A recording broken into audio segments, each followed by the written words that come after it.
Ser Podcast.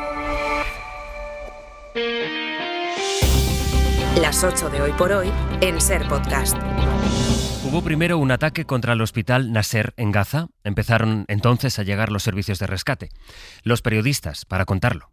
Por eso esta vez hay vídeo. Estaban tomando imágenes. Y se ve a lo lejos a personas que llevan chalecos naranjas, con guantes. Se ve cómo se organizan para tratar de sacar a los heridos. Un canal egipcio de televisión estaba tomando imágenes desde dentro.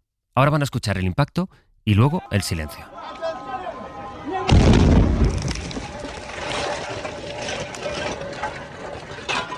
En este vídeo, desde arriba, se pierde la señal. En otro, desde abajo, se escucha el espanto de quienes ven lo que hay. Han disparado contra un hospital en el que estaban sacando cuerpos. Han disparado contra el punto en el que los periodistas solían, y se sabía, hacer sus directos. Fue un ataque contra los periodistas. Ayer el ejército de Israel mató a cinco en un hospital. Luego mataron a otro de un disparo en Al-Mawasi. Ha dicho Netanyahu que valora el trabajo de los periodistas y que este bombardeo al hospital fue un accidente. De momento, Israel ha matado a más de 240 periodistas según las autoridades gazatíes. Los asesinados ayer fueron despedidos por la gente, cubiertos con el chaleco de periodista. Y ese sigue siendo el sonido de una franja donde no dejan entrar a periodistas y a los que hay los matan. Israel no quiere imágenes de bombardeos, ni de niños muertos de hambre, ni de personas tiroteadas cuando van a por comida, ni de sanitarios asesinados, ni de familias desplazadas buscando comida y agua, y malviviendo en tiendas, malviviendo en la calle, de cómo buscan cuerpos entre escombros con palas y con las propias manos. Estas son las imágenes que documentan matanzas a las que Netanyahu ha llamado accidentes y que en realidad revelan crímenes de guerra y un genocidio. El jefe de la Agencia para los Refugiados Palestinos dijo ayer: la indiferencia y la inacción del mundo son impactantes. Habló de indiferencia y de inacción. Los periodistas asesinados ayer en el hospital, en el punto en el que todo el mundo sabía que se ponían los periodistas, trabajaban en su mayoría para medios internacionales. Se llamaban Hossam Al-Masri, Mohamed Salama, Mariam Abu Daka, Moaz Abdu y Ahmed Abu Aziz. Hoy por Hoy Noticias. Ser Podcast. Hola, buenos días. Aquí en España a la última hora están los incendios que han vuelto a complicarse. La peor situación está de nuevo en Castilla y León, donde 10 grandes fuegos siguen activos y 3 de ellos vuelven a amenazar a varias poblaciones. El viento ha hecho avanzar en las últimas horas el de Porto, en Zamora, y ha obligado a más desalojos. Vamos, por tanto, a Zamora. Marichu García, buenos días. Buenos días. Cuando parecía que lo peor había pasado, los fuertes vientos de ayer tarde avivaron el incendio. Lo trajeron de vuelta a la Sierra de la Cabrera Baja Zamorana, una zona muy pedregosa donde los bulldozers no pueden trabajar con facilidad. Así que a última hora de la tarde se volvió a decretar la evacuación de 5 localidades, 4 de las cuales ya se habían desalojado la semana pasada. Son San Ciprián, Coso, Rábano, Barrio de Rábano y por primera vez Escuredo, la más oriental. 2 microbuses fueron recorriendo las localidades para recoger a los vecinos, pero la mayoría se negaron a abandonar sus viviendas y se han quedado a defender sus pueblos. También se han vuelto más virulentos los incendios de Garaño y de Fasgar en León, que se suman al de La Baña después de que haya cruzado de provincia. Situación en León, última hora. Pablo Bodega, buenos días. Hola, buenos días. En la vertiente leonesa de la Cabrera, el fuego obligaba a desalojar media docena de localidades del municipio de Encinedo tras fracasar la estrategia del operativo de frenarlo con contrafuegos tácticos por culpa del viento. También el viento descontrolaba el incendio de Garaño, que avanza en 2 frentes, dejaba 2 localidades más desalojadas y parece imposible de atajar a pesar del amplio despliegue movilizado. Luciano Llanutro, alcalde de Carrocera. Se extinguirá el fuego cuando se acabe la mata. La experiencia me dice que es lo que ha pasado en otros lados, y no por falta de medios. En nivel 2 sigue también el de Fasgar Colinas, que lleva más de 2 semanas activo. El de Molina Seca ha bajado a nivel 1. En Galicia se declaró ayer un nuevo incendio, esta vez en Lugo. Se ha decretado el nivel 2 por la proximidad a varias viviendas y ha obligado a cortar la vía del tren con Ponferrada. El resto de focos evolucionan bien. Ayer quedó estabilizado, de hecho, el otro de los 3 mayores focos, el de Chandreza de Queixa. En Asturias, 3 grandes incendios siguen activos. Han afectado a 6 de las 7 reservas de la biosfera, aunque su evolución es positiva también después de que hayan quemado 5.500 hectáreas. Hoy por Hoy Noticias. Ser Podcast. Se reúne de nuevo el Consejo de Ministros en la Moncloa, que va a impulsar el mecanismo de ayudas para las comunidades afectadas por estos incendios, afectadas desde el mes de junio. Lo que prevé el Gobierno, por tanto, es que las ayudas no solo alcancen este último episodio, esta última gran ola de fuego, sino que al final llegue a todas las comunidades. Serán todas salvo el País Vasco. Eso va a ser por la mañana, la reunión del Consejo. Por la tarde veremos en el Senado la comparecencia de la ministra Margarita Robles. Es la primera de las comparecencias ministeriales que ha pedido el PP y a quien ya pudimos, a Margarita Robles, escuchar ayer. Y por tanto la comparecencia va a poner de manifiesto lo que el Gobierno de España, lo que las Fuerzas Armadas han hecho desde el día 2. También a decir lo que no se ha hecho, porque las comunidades autónomas no han asumido sus obligaciones en muchísimos casos. Es evidente que la competencia es de la comunidad autónoma y las han ejercido, pero el despliegue de medios nacionales y el despliegue de medios internacionales le corresponde exclusivamente al Gobierno de España. Si la ministra de Defensa ha actuado de forma tardía y a rastras, será su responsabilidad. Yo hago una llamada a las conciencias de todos ellos que saben la verdad. Por favor, que sean valientes y que lo digan. En todo caso, si ellos no lo dicen, no lo van a decir, quizá porque el señor Núñez Feijóo está ejerciendo sobre ellos una influencia. Me sorprende las palabras de alguien que se tiene por responsable, que diga y que haga y que comente este tipo de cuestiones, supongo yo, que para intentar evitar sus propias responsabilidades. Pues esto puede servir de alguna manera de anticipo de lo que nos encontraremos esta tarde en la Cámara Alta. El PP acusa al Gobierno de falta de previsión por una gestión cuya competencia es autonómica. Ana Fernández Vila, buenos días. ¿Qué tal, Sastre? Buenos días. El Gobierno hoy, esta mañana, va a aprobar las ayudas mientras señala la gestión de las comunidades del PP más afectadas, Ana, por estos incendios. Sí, es un primer decreto para activar ayudas directas o exenciones fiscales para las zonas afectadas que va a tener en cuenta los más de 100 incendios que se han producido desde junio y también inundaciones, según explican a la SER fuentes gubernamentales. Para eso, el Consejo de Ministros va a aprobar la declaración de zona catastrófica en Castilla y León, Galicia o Extremadura, pero también en otras 13 comunidades. Además, el Gobierno arranca hoy los trabajos para diseñar un pacto de Estado para hacer frente a la emergencia climática con el que le tienden la mano al PP, dice Moncloa, mientras los ministros elevan el tono contra la gestión de los presidentes autonómicos. Yo creo que cuando tenemos una situación de fenómeno natural adverso, el que sea, en el que la competencia pasa a la comunidad autónoma, la gente no entiende que no esté el presidente o la presidenta de esa comunidad autónoma al pie del cañón.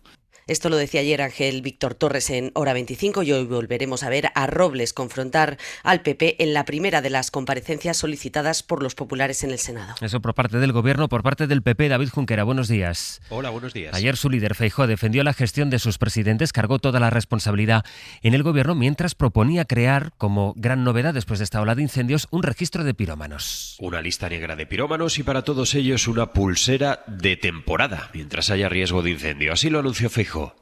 Este registro nacional de pirómanos conllevará para esas personas condenadas la obligatoriedad de utilizar pulseras telemáticas de localización. Esta ocurrencia, destacada por el propio líder del PP, diluyó las otras 49 propuestas que pasan por las consabidas bajadas de impuestos para los afectados, modificar la ley de montes para flexibilizar los aprovechamientos forestales o reforzar la UME. Pero claro, entre tanta medida también hubo tiempo para cargarle la culpa al Gobierno. El Gobierno central ha fallado en su prevención. No ha puesto todos los medios disponibles para que la crisis no tuviese la intensidad que hemos vivido en las últimas semanas.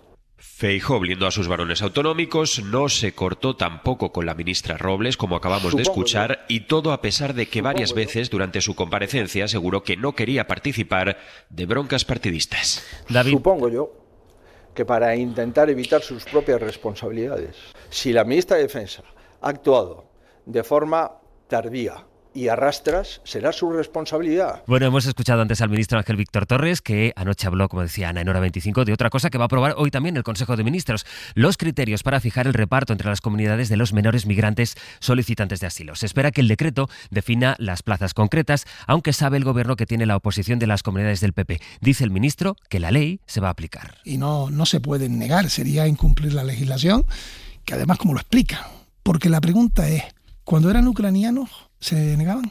¿Por qué lo hacen cuando son africanos? Tienen 16 años, igual, o 10.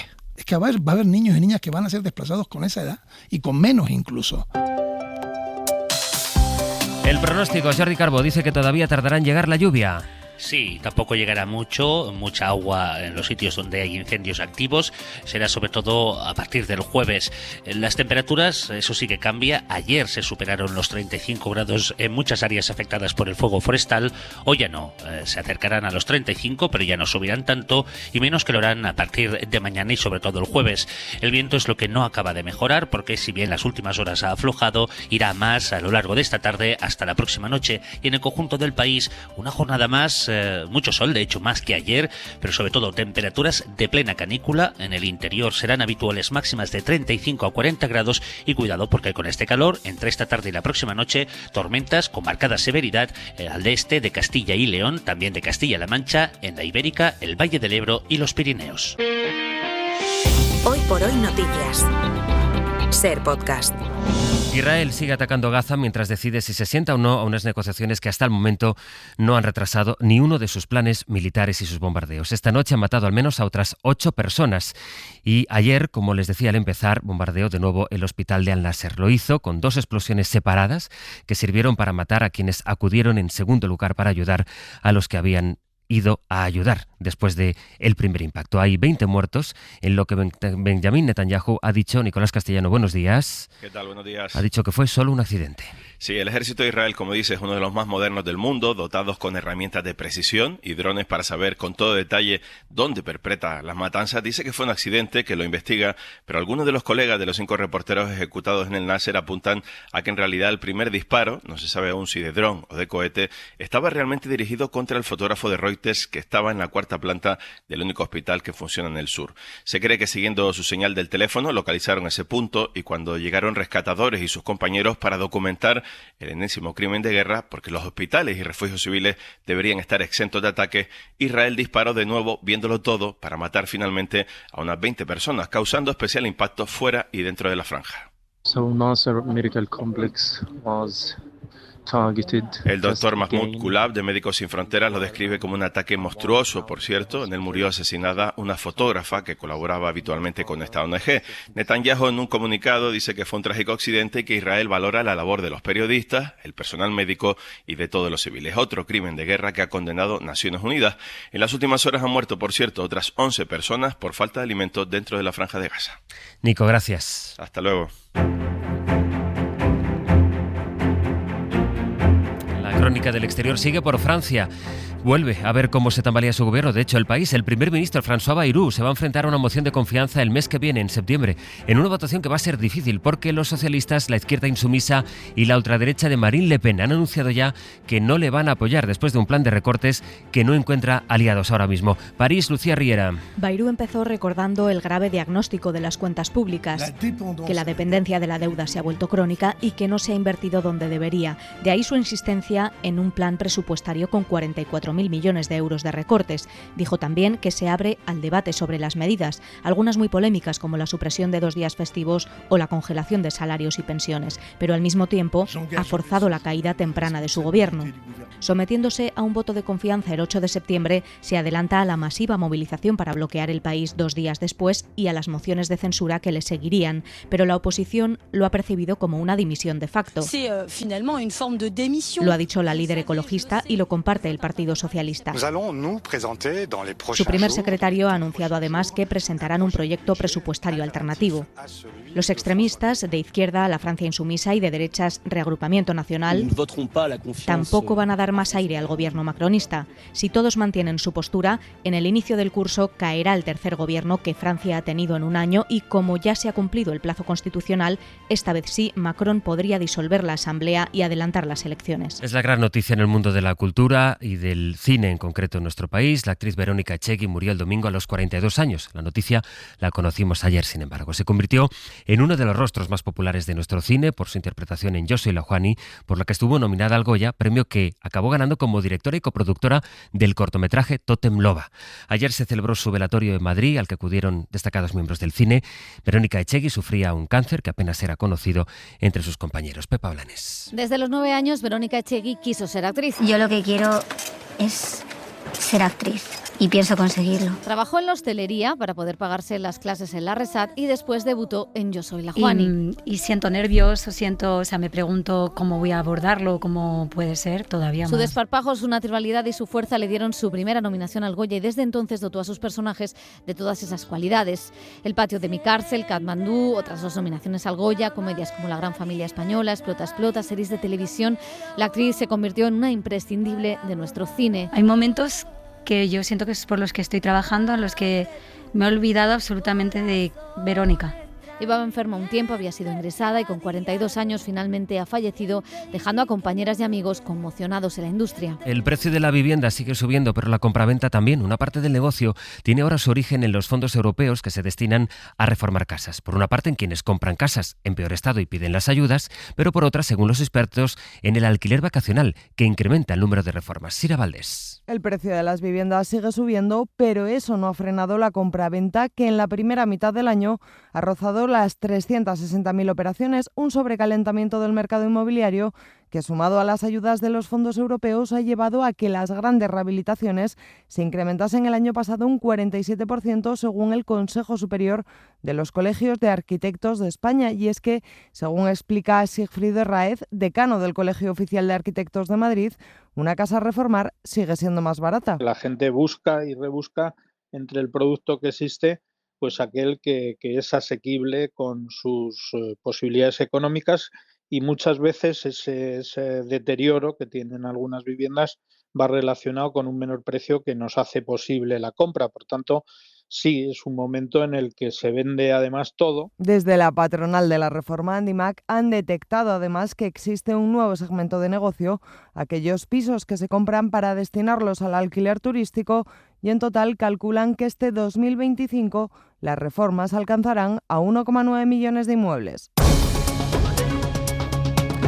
Y algo más, en Estados Unidos, Donald Trump sigue avanzando en su plan para militarizar las calles. Ayer firmó un decreto para crear una unidad de la Guardia Nacional dedicada al orden público. Otorga, con las potestades de los cuerpos de policía, a una unidad del ejército ese poder. Y lo hace después de haber desplegado efectivos de esa guardia por Washington y amenazar con hacerlo también en Chicago y en Nueva York.